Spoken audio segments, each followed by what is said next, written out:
Figas, saiu então aí a grande surpresa do Congresso Europeu de Cardiologia 2022, né? Agora no começo do terceiro dia do Congresso foi apresentado o Trial Invictus e os resultados não foram bem o que a gente esperava. Exatamente. Fala para o pessoal antes o contexto do Trial Invictus, por que ele é importante? Sim, o Invictus é importante porque a gente não sabia ainda se a gente podia utilizar ou não rivaroxabana no cenário de FA valvar, né? De FA valvar seria um FA com doença valvar reumática. Certo, principalmente na estenose mitral. Principalmente estenose mitral moderada é importante, que a gente sabia que não poderia utilizar. Certo. Então a ideia do trabalho era ver se rivaroxabana seria pelo menos não inferior à varfarina, e daí a gente poderia utilizar nesse cenário, né? Lembrando, né, ali do final da década de 2000 para frente, começaram os trabalhos com os novos anticoagulantes, que não são tão novos, mas Sim. assim.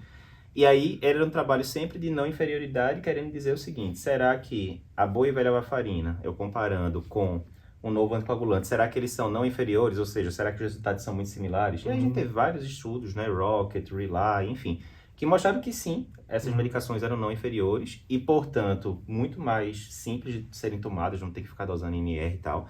Mas todos esses trials descartaram pacientes com estenose mitral moderada ou importante. Sim.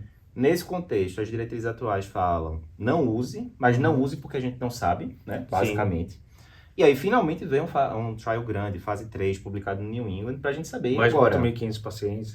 E agora, o que é que a gente vai mostrar? Aí só diz, quem era o paciente que entrava nesse trial? O que é que ele tinha que ter ali, meio que de critério de inclusão?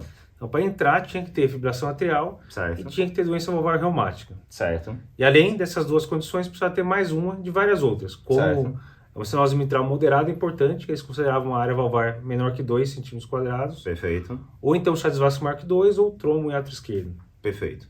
Então, resumindo é isso. É o paciente do dia a dia que a gente vê, né, no hospital público principalmente, né? Paciente ali com FA, com estenose mitral, e isso, ou estenose mitral mais relevante ou com algum outro comemorativo desse. Perfeito. Nesses trials, normalmente, eles avaliam duas coisas, né? Eles avaliam uns endpoints de eficácia, que é para ver se a medicação diminui o risco de eventos tromboembólicos, né? AVC, etc. E eles avaliam o endpoint de segurança, por quê? Por ser um anticoagulante, pode sangrar, e aí tem que ver se não sangrou demais da conta, aquela coisa toda. Sim. O esperado era o quê? Não, beleza, vai dar mais ou menos parecido, show de bola. Não inferior, podemos usar, beleza. Vamos embora, mas o esperado é diferente da realidade. O que é que a realidade mostrou? Então, a realidade mostrou que, na verdade, rivaroxabana foi pior. Houve um aumento aí de 25% do desfecho primário, que era embolia sistêmica, AVC, infarto e morte. Coisas ruins. Coisas ruins, resumindo. Certo. E, basicamente, não comprovou o que eles queriam, que era não inferioridade, muito menos superioridade. Então, mostrou, na verdade, superioridade da varfarina em relação a rivaroxabana. E não, aí chamando muita atenção, né, Figueiredo? Não foi só aquele desfecho composto com um bocado de coisa que foi pior na rivaroxabana, não. Morte foi claramente pior no grupo rivaroxabana, né?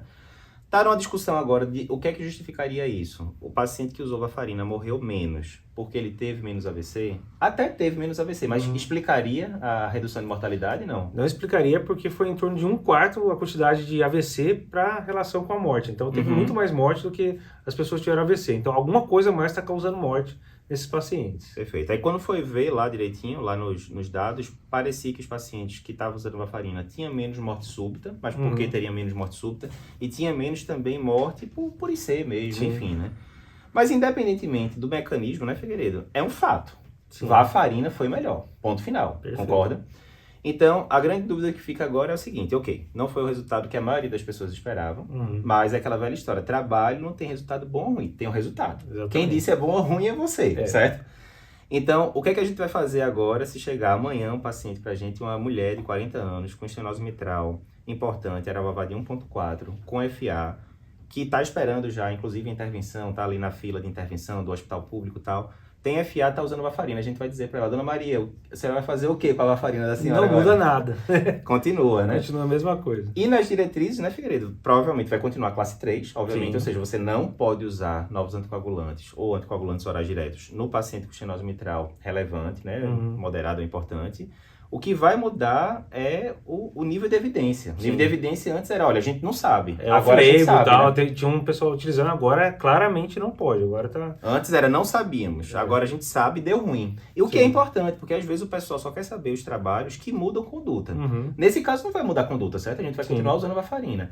Mas o fato é, o objetivo da ciência é você conseguir enxergar melhor a realidade. A gente está conseguindo enxergar melhor agora esse cenário. Ou seja, doença reumática, como muita gente fala, é um bicho diferente realmente dos outros casos de FA. Não é isso? Perfeito. Então, fazendo o wrap-up aqui, se você está vendo aqui pelo YouTube, se inscreve aqui no nosso canal, todo dia tem vídeo novo. Se você está escutando o áudio pelo podcast, não esquece de compartilhar esse episódio com seus amigos.